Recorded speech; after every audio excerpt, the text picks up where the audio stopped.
On September 12, 2008, a 49-year-old man named Charles Peck was sitting on a seat inside of a bi-level train coach traveling the tracks from downtown Los Angeles, California toward Moorpark Station in Moorpark, California. Charles, who was in the first double-decker coach out of the train coaches being pulled by a Metrolink commuter, was in town for a job interview at Van Nuys Airport in Los Angeles. Charles was currently living in Salt Lake City, Utah, but following a divorce had romantically reconnected with an old friend living where he was originally from, in California.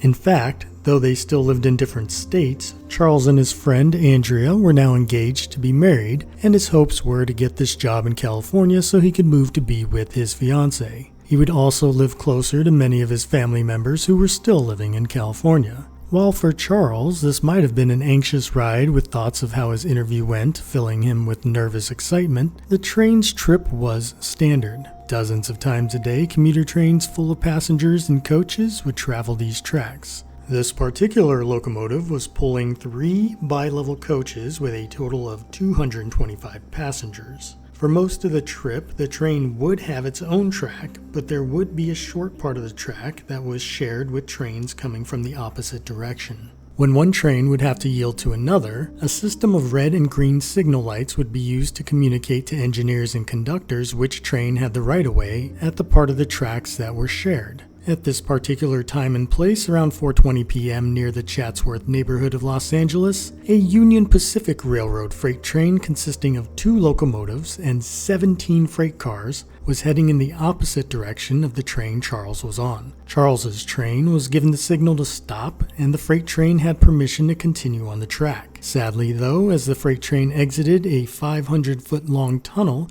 it met head-on with a commuter train that had failed to stop because that engineer had been distracted by text messages on his phone and had failed to see the red signal. What would happen next would be known as the deadliest Metrolink tragedy in history. The Metrolink commuter and the Union Pacific freight train had just 4 seconds to react when the freight train emerged from the tunnel. Each train was going about 40 miles per hour when they crashed. The locomotive's first 10 freight cars and the first passenger coach that Charles was in all derailed and caught fire. The carnage was unbelievable. 135 people would be injured and 25 would die. Multiple emergency agencies would arrive to give a very heroic effort, but the scale of the crash and the darkness setting in would make it a very difficult rescue operation. At the time of the accident, Charles's fiancée Andrea had been driving to the Moorpark station to pick Charles up. She had been listening to the radio in her car when an emergency news alert had cut in, and she had to hear the horrifying news about the crash.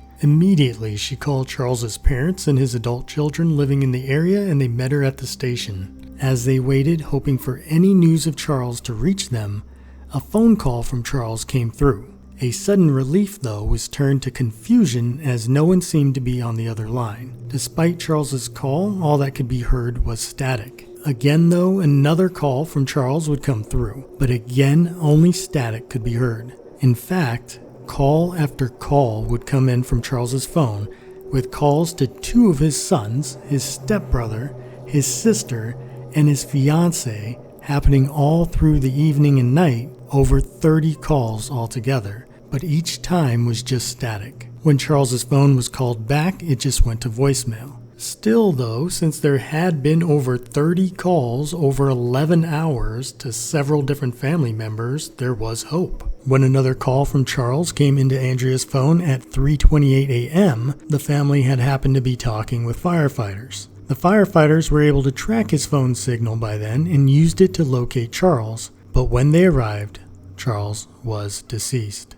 Had Charles tragically died moments before they found him? Well, not according to the coroner, who said that all evidence pointed that Charles had actually died on impact. Charles had been sitting in the very first passenger coach, the one that had derailed and caught on fire at the very beginning of the accident. So if Charles was already dead, how did all those calls keep coming in to different people throughout the entire night? Was it a phone malfunction that was just automatically calling different people on his contact list? Or is this an example of how the willpower of the human spirit that desire for one last moment of human contact with our loved ones transcends even death?